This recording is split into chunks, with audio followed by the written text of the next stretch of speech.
Ito, ano sis?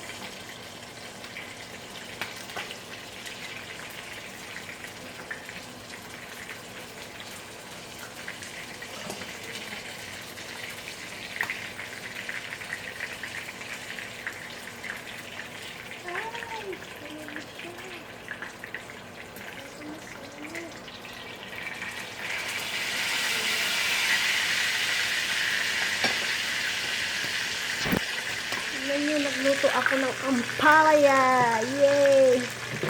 Tsaka curry. Luto ako. Pagkain namin. Ako daw ngayon ang tagaluto. Wala kasi si sister ko.